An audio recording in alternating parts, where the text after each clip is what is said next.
Hi, Brandon Furtick here of the Periphery, and I'm back from Alaska. This was the latest exploration that I've made around the US and other parts of the world, where I interview local folks along the way, asking them about their life in their corner of the country, their corner of the world, how they see the world, and of course Alaska is such a unique spot that I was really excited to see and experience what the culture and the people were like there. Just One, like, two, three. yeah, Or hold it one, right up two, there and go three. 1, 2, 3. Blow it that way. And in the coming days and weeks, I'll be sharing these interviews with you. I'll have at the end of this video a preview of these individuals that I interviewed. But first, in this video, I wanted to just offer my overall impressions of Alaskans.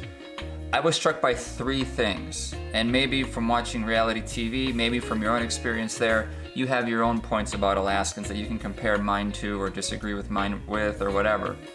But I had 3 things that really stuck out to me. 2 were great, and 1 kind of gave me a hard time. But then I'll preface it by saying I was there only 12 days, and there were, of course, many different parts of Alaska and groups in Alaska that I didn't meet. But of the people that I did, here's what struck me most. 1. Alaskans are doers. You can say that about a lot of people. I grew up in a blue-collar family, working with their hands, but Alaskans, perhaps out of necessity, and I'll get to this later, they just took it up a notch. My father's cousin picked me up from the airport 2 hours from where he lived, and on the way out, he just casually talked about his house, that he built it for his family of 5. What was that? Yeah, he built it, right? Installed the electricity, the plumbing, the foundation.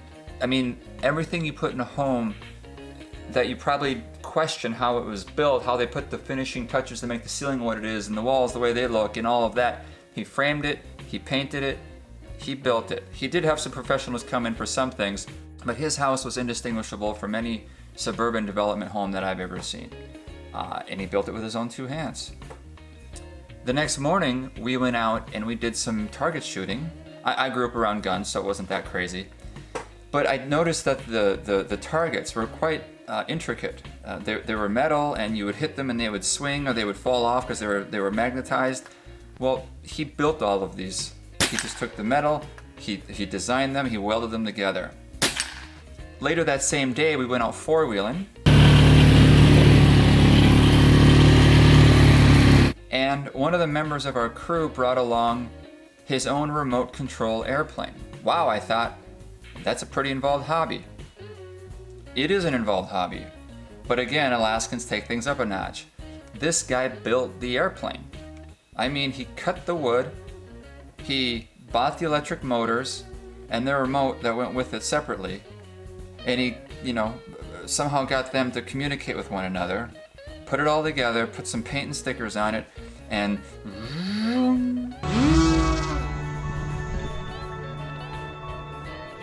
there are several more examples of this do-it-yourself resourcefulness and industriousness. It could be building their own off-road trucks that they take, off on the trails in the mountains. They smoke their own salmon. A guy who I met, who was later one of these interviews, he built his own greenhouse and hydroponic system. And then an uncle of mine up there, he needed to fashion some kind of holsters for his big halibut fishing rods. So he just made them out of aluminum himself. Don't let them not being invented yet stop you. That's kind of a motto up there, I think. So this can create passion and spirit was all over, as was the gratitude for having the freedom to do as they pleased. This will touch on politics a little bit. I found out Alaskan is more libertarian than conservative, in that marijuana is legal up there. That kind of surprised me. I looked at Alaska as a red state, and you seem to think of that as conservative. But no, they're more libertarian, more do your own thing. And again, that kind of goes along with maybe the fact that there's not a lot of people there and they go there to get away. Okay, number 2. Alaskans are doers. They're innovative, self-reliant, independent. And here's where I mentioned the one trait that kind of gave me a hard time. What negative trait may come with this territory if you keep going down this path? It's not that the Alaskans were antisocial. It wasn't it at all. But I did encounter a person who represents those in this culture who do feature a separation, a suspicion of their part of personality. Paranoia is a strong word, but this guy was suspicious of me for doing something quite benign. I'll tell you the story. So, and I'm told there are others like this, although he was the only one that I bumped into like this, thankfully. So one evening I just went out jogging along a dirt road housing development. It was where I stayed in the house where my dad's cousin built his own house. Well, I was jogging and I was looking for a place to stop and stretch. I really couldn't find any. It was there was no like trail or field or really anything nearby. So I just did so right alongside the road. And this was in front of one home. And it happened to be the home of the guy who was just arriving home in his truck as I was standing there stretching.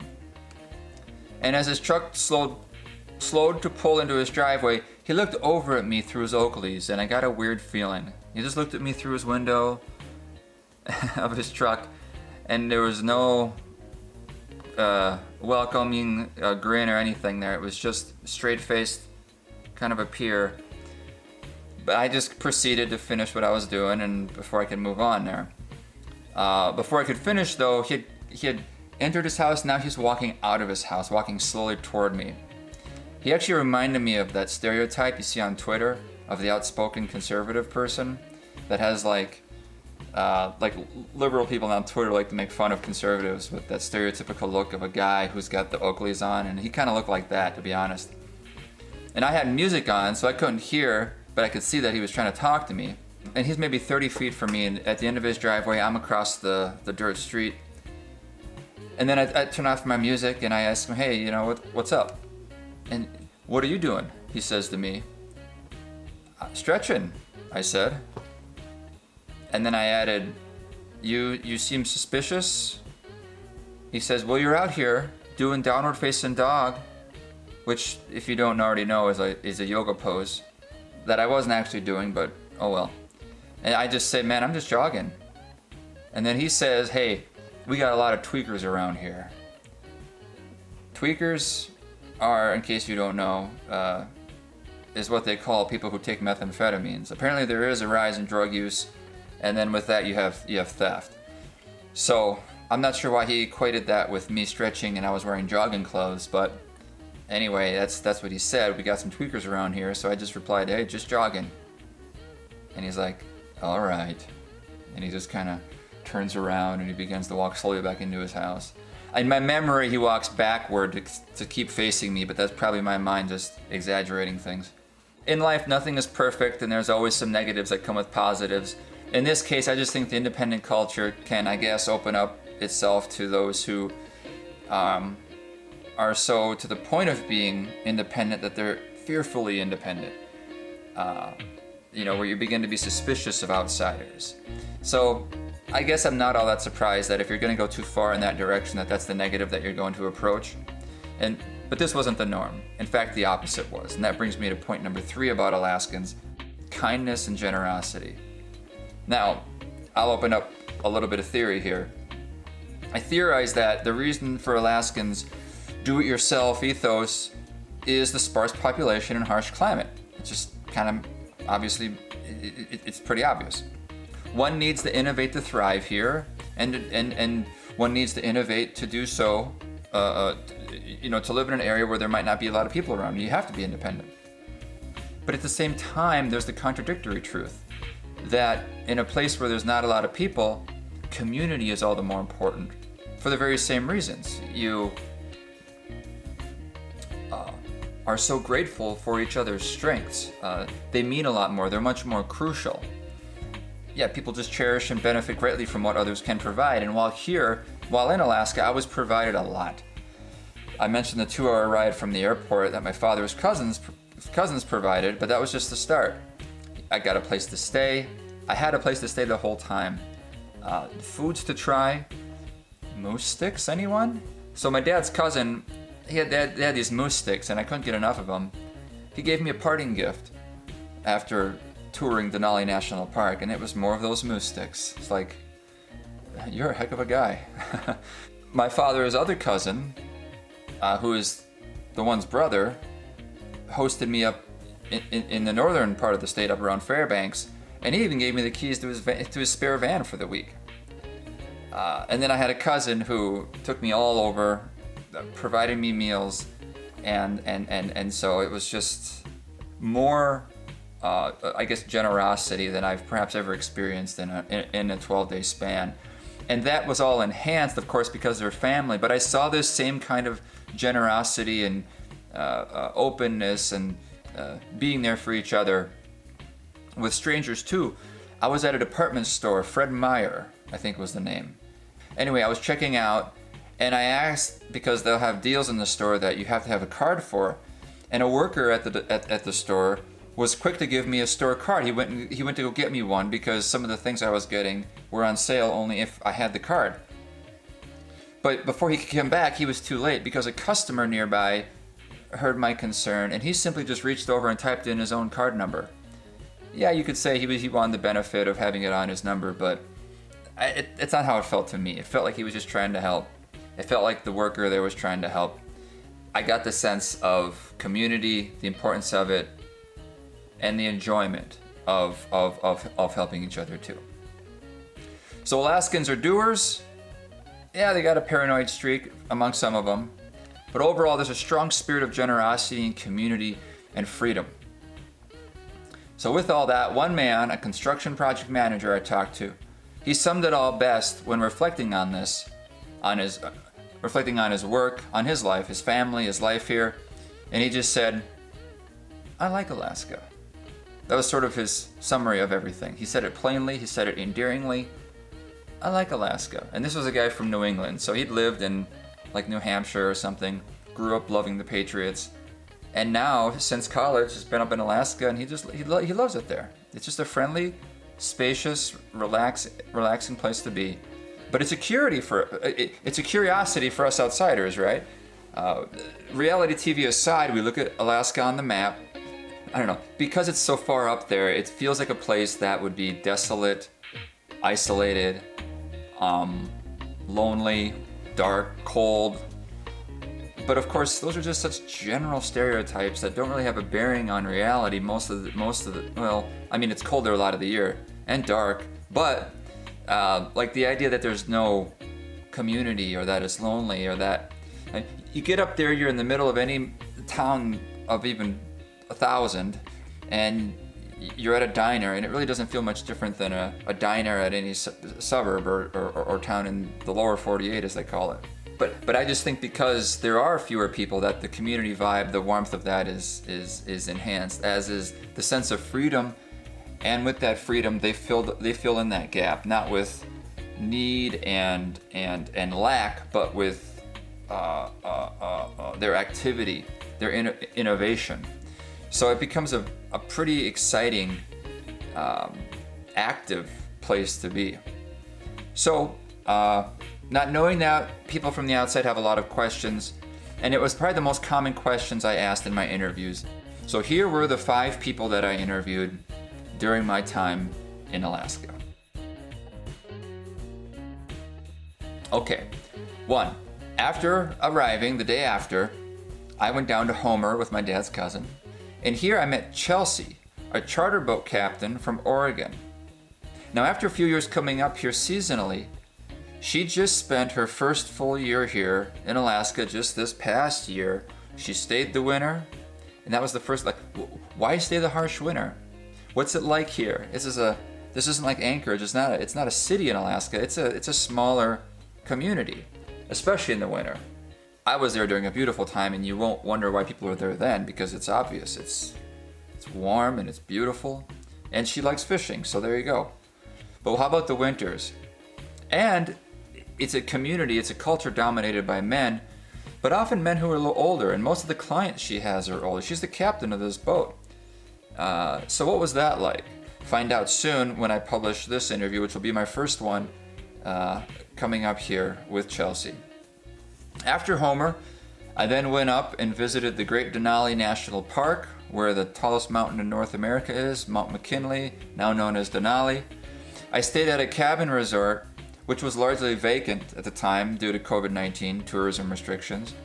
But that did give me more time to speak with the resort owner, Brad. Now, Brad arrived a few years back from Utah with his young family of 7, wife and 5 kids. And not only is Brad far from home in an isolated U.S. state, but he's in a very small town in a sparsely populated part of this sparsely populated state. So like class sizes are 10 for his kids, and they have to drive 100 miles to go to a department store. So these were the questions that dominated my interview with him, but he was very open and ambitious about talking about life there, how much he loves it, moose and all, frigid weather and all, but the community and the comfort and the space of living there that he really likes. So that was interview number 2. Next, I went up to Fairbanks, or just outside of it, in a famously small town called North Pole, where yes, one can write a letter to Santa. I didn't go to the Santa Claus house, which is like the number one thing to do there, but I did go to the legendary local radio station there, Christian radio station, KGNP. That's where I met 90-year-old Bonnie. She's president of this radio station, which by the way had like grass-roofed cabins as buildings on campus. It was a remarkably perfect Alaskan fixture, or so it seemed in my mind. But she not only was able to tell me about Alaska through the years and her life as this radio station's president, but she had a tragic tie-in to one of our country's most historic terrors. She lost her husband to the record-setting, like 9.2 Richter scale, Valdez earthquake of 1964. So that'll be a very noteworthy interview as well. That was the 3rd one. Interview number 4 was also taken outside Fairbanks in a stunning and uniquely Alaskan getaway called Chena Hot Springs. And while there, I interviewed a uniquely Alaskan man, Bill.